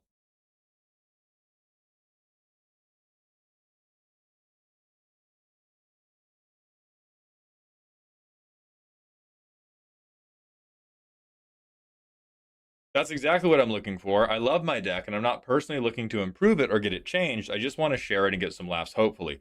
Yeah, you want to roast then. When the reviews come up... Oh, shit, I didn't start the timer. Whoops. Okay, 2 minutes. When the reviews come back up, you don't want one of those. The worst ones are the ones you have to convince them their gimmick isn't funny or cool or ever going to work, and then you have to redesign from scratch. A lot of waiting on them to respond or guessing what they want and then backtracking. Yeah, the most difficult thing for me as the person, I know we don't give a shit about this because I'm the clown and I should honk my nose and dance. But the most difficult thing for me that I've been working on is accepting when sometimes the roast is me going, I cannot help you. You are clinically insane. And then moving on. Because some people are like, oh, this deck is so funny. This gimmick is so funny. And I'm like, this is heinous. This is the worst thing ever. Not in a funny way, in a like genuinely you are going to suck all the air out of the room type of way. And I try to warn them. Right? I try to like warn them and help and be like, I want you to have a good play experience. This is not going to create a good play experience for anyone. And they're like, don't care, vine boom me. And I'm still trying to come to peace or still trying to come to terms with how to treat those decks because some people are with it. Some people are like, no, my playgroup loves kicking each other in the shins. We love being rude to each other. We love trying to lock each other out. But not all. Alec, man, you're thinking too hard. This one was good. How much are reviews versus roast when they go up? So there is a factor of 5 difference. A review, if you buy a review when it goes up on a Sunday, it's $15. If you buy a roast when it goes up on a Sunday, it's $75. If you buy a review whenever you want, it's $100. If you buy a roast whenever you want, it's $500.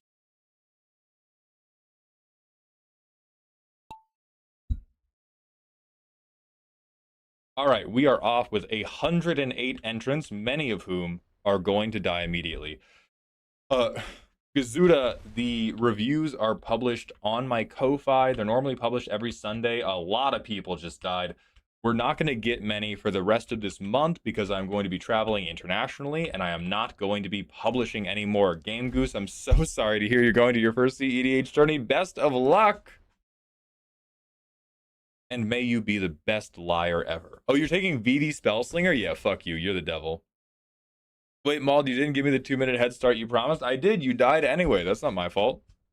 Noda, you are a few seconds late for the marbles. BM Shooter, thank you for the random smasher pass. We will redeem that right on the other side of this marble race. Right, it's Big Body Long Money. That is an interesting name. King Cow, thank you for gifting a sub. Welcome back to Dog Heaven. I swim fly, was up front, got nervous, much like me at high school prom. I get it. Red Gecko is now in the lead. What the fuck is that profile picture? Boost zombie mode that doesn't do anything, but I appreciate the hustle.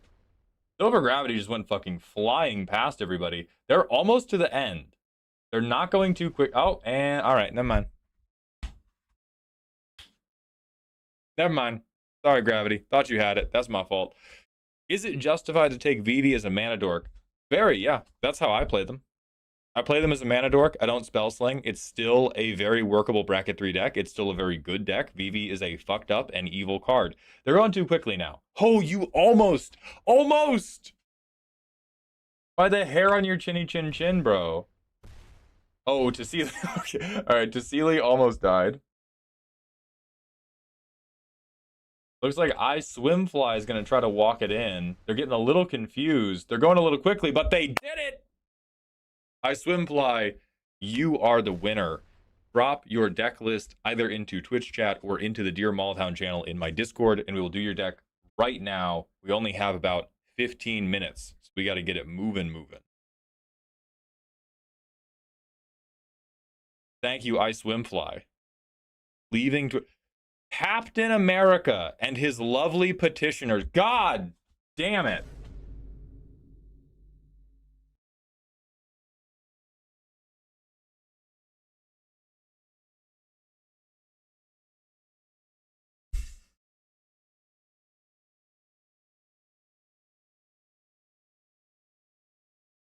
You know, I thought that I hated green players. I thought that I hated green players, and I thought that I hated token players because all they would do is bring a big fucking sack of army men to show and tell every week, and here you are with blue army men.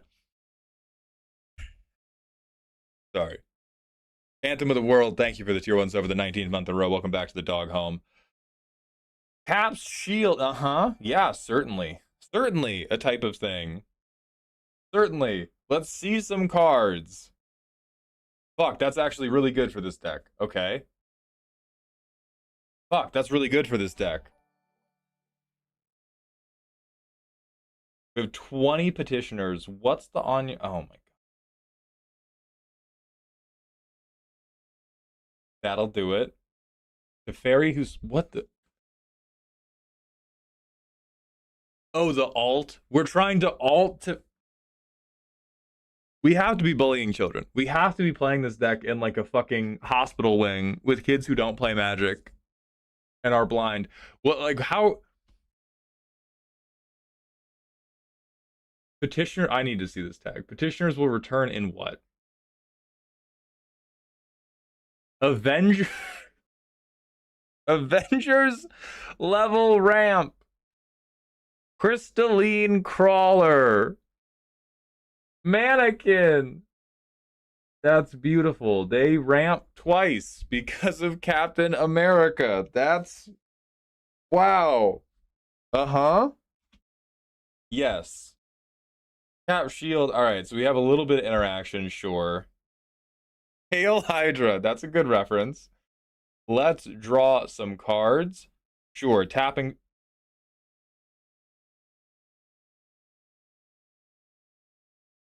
That's a little bit hot. That's I am also an Arcanus lover, and you may be beginning to convince me with that. That's pretty sick.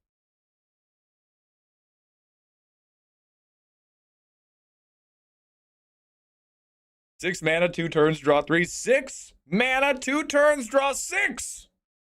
6 mana, 2 turns, draw 6, you fuck. He costs 6 with 3 pips, but we're in 2 colors. Honestly, if you have a 2-color deck, you can't make 3 pips of 1 color by the time you have 6 mana. Burn the deck. Pick up Yu-Gi-Oh! You're not ready for a resource system. Try finger painting. Try Minecraft. Try anything but Magic the Gathering. You're not ready. Petitioners will return in Avengers Doomsday. That's fucking awesome. The Blip support group. Okay, yeah. Oh, of course, Thrumming Stone. Thrumming Stone, all right, Thrumming Stone on 20, you're going to miss a fucking lot. That's a genuine problem you're going to have. This is insane. I don't believe that works at all. Like, how do we protect ourselves? Don't we just get beaten to death? What? All right, we have no petitioners. That's so rude. That's so fucking rude. This barely does anything. This is... I need to play this deck against Dino players. That's what this is for. This is what I need to do. This is bracket 2. Yeah, it's just there to be... It's not even mean. It's mildly inconvenient. It's like the DMV employee who makes you wait 5 extra minutes but is still nice to you. It's not even mean.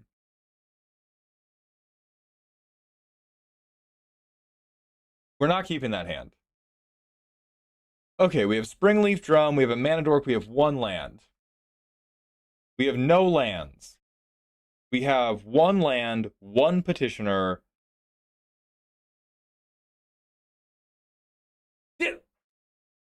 Word cloud nonsense. We do not have the draw engine to support this. We don't. It just says untap on it. You just went. Cap says untap. CapNet says untap. Synergy. Garçon. Bring me another bird building. You fucking idiot. Makes my petitioners cheaper. Why does that matter though? You can't draw enough of them to make the cheapness matter. Right? Let's say you have this. Congrats, bro. 1 petitioner. What else you got? Congrats, bro. You drew 2 cards. You have 20 petitioners in the deck. Making them half off doesn't matter. This is like 75% off on avocados. We have 1 avocado. It is mushy. Big and greedy. You think the 3 mana, 1 cost reduction is big and greedy? This is a Sears catalog coupon, dog. Big and greedy is white collar crime. You're winking at the cashier to try to get an extra 50 cent off a Sunny D. Big and greedy. My lord. My lord. The greediest part of this deck is the 33 lands. This is fucking ridiculous. We're 4 mulligans in. All right, this is keepable because we have Bruvac. We go land. Petition them. Fluff Zeech, thank you for the Prime sub. Welcome to the dog home. We play Captain America.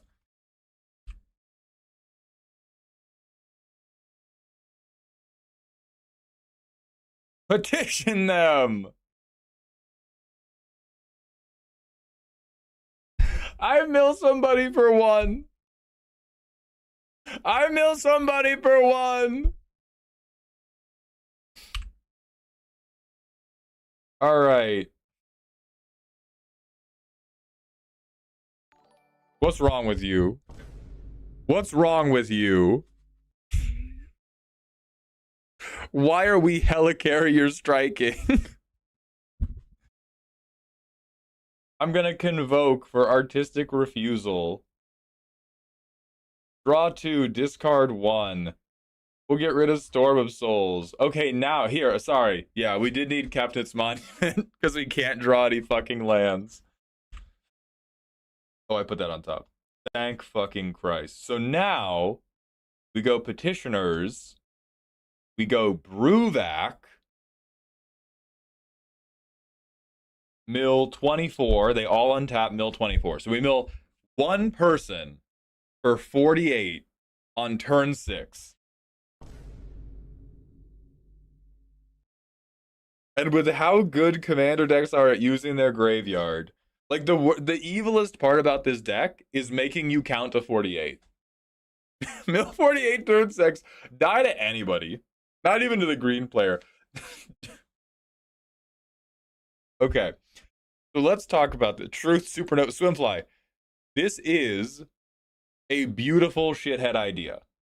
I think there is another level this can be taken to. And the level this can be taken to is non-stop board wiping. If you have a table that can take the heat of playing against the most annoying deck in the world, Swords to Plowshares will not save you. It will not save you. You must swords everybody. Now, this will kill Cap. You'll be like, isn't that bad for me? Yes, but it's worse for them because it does not hit our fucking petitioners. Winnowing could do it, yeah. Winnowing could do it. What would also do it? Everything comes to dust. Now, horribly, this would exile the greatest spell in your deck, apparently, Kefnet's fucking Monument, which you will be cutting. Sorry to say, you will be cutting. What about Shorakai for draw and creature generation? You have an easy way to crew, and you get good draw if you turn it into a creature. I think you could run Shorakai. I think what we need more than anything, what you don't need... Okay.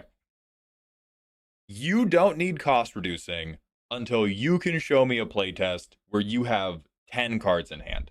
The card, like... Your game plan should always be, I cast a Persistent Petitioner every turn, and then I cast a 3-for-1 or better removal spell.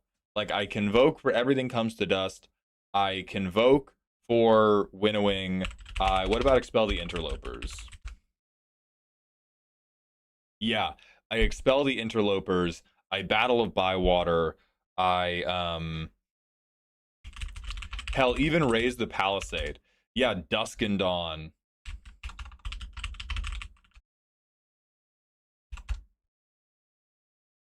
Fell the Mighty, pick my commander. Everything 4 and up blows up. Like, that is the... And it's awful. Okay? I'm not going to pretend this is a fun deck we're talking about right now. We are talking about, like, Casino Royale ball torture levels of commander deck right here. I don't think you need the Water Crystal. It wouldn't be bad. It wouldn't be bad, but what you do want is Riverturn Monument. Even though it's not a creature, you want another way to have a big explosive mill finish. And then that way, you can just kind of go like, okay, every turn, petitioner, interact, petitioner, interact, petitioner, interact.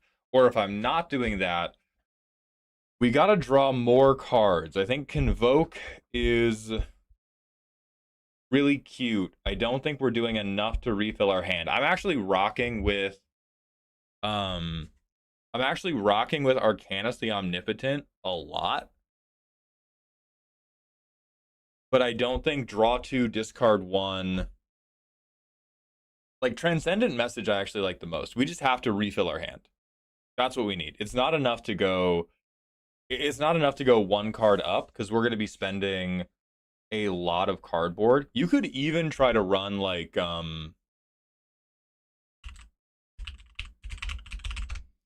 Tokasia's Welcome, because what that will do is every petitioner is now a cantrip.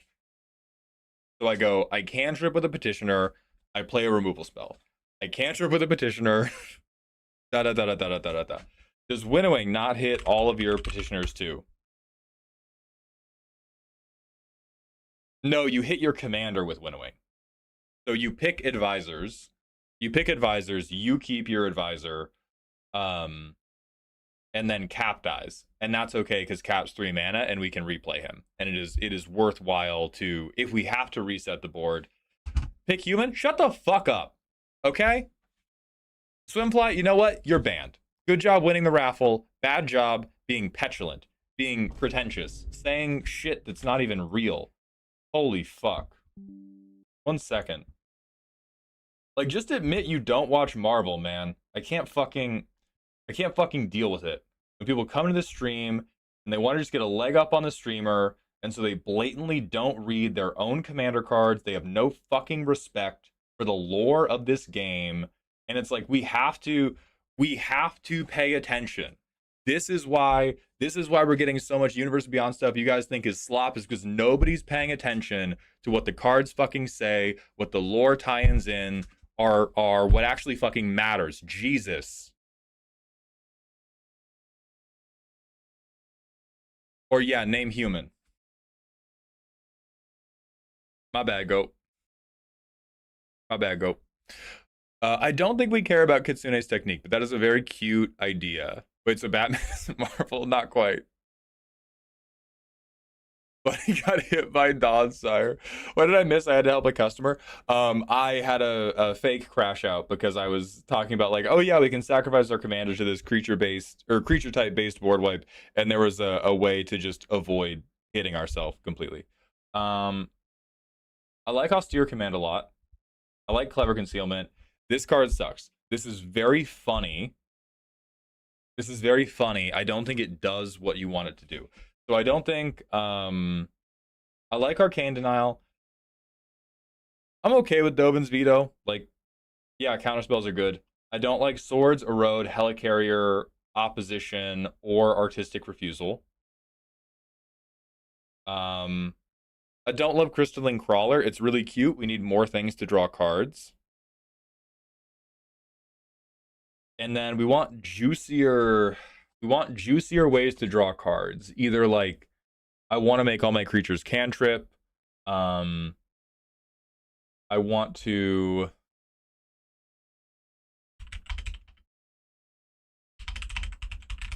I don't even know if this is a spell that we can cast in the game, but I'm gonna check.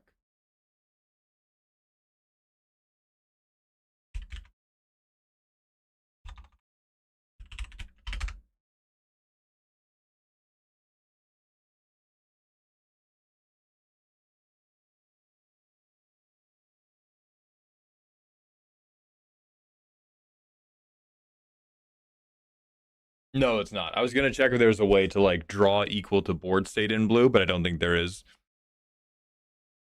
Um. Ooh, not Felix the Cat. Thank you, Loki. God of Mischief is actually going to be incredible for this deck because each petitioner is now a draw trigger. So that's what we need. We need more draw. We need more one-sided board wipes. We need more board wipes in general. We don't want as much just like single target interaction because it's not going to be enough. Your recursion package is good. Your support group is mostly good, except Teferi. Fuck Teferi. And then Thrumming Stone is not going to work unless you go up to like 30 petitioners. I don't think we care about Nyx Lotusing too much. Prop Room's great. Drumbellower's great. Nah, Loki isn't worth. He's a Kree, so he dies to Winnowing. So true. Thank you for pointing that out, my goat. Winds of Abandon. Ah, yeah, Winds of Abandon is great. Another very solid one-sided board wipe. So do shit like this, and then you will have a very evil mill deck on your hands, but it will be a very evil mill deck that can kind of work instead of a very evil mill deck where you just get, killed on turn 7 after milling one person for 40. So I Swimfly, thank you very much for submitting. I hope you enjoyed. I know I didn't. That's going to be it for today. Everybody talk about Harmonized Crescendo. I appreciate you. That's a very reasonable suggestion. It's been in the deck from the jump. I was looking for another one, but they had that shit locked down. Good on you, I Swimfly. We're going to pull up the Bald Kai, and we are going to raid out for the day. We'll be live again tomorrow, doing more of the same for much longer. We'll be live again earlier tomorrow. I will be live at 11 a.m. tomorrow. We have a minimum of 5 decks to get through. A minimum of 5 to get through. I will see you all at 11 a.m. Let's see who's live to raid.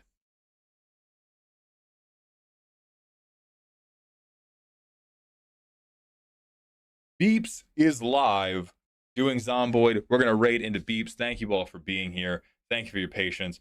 Oh, good. They're reacting to stuff. Let's jingle some fucking keys, kids. I'll see you all tomorrow.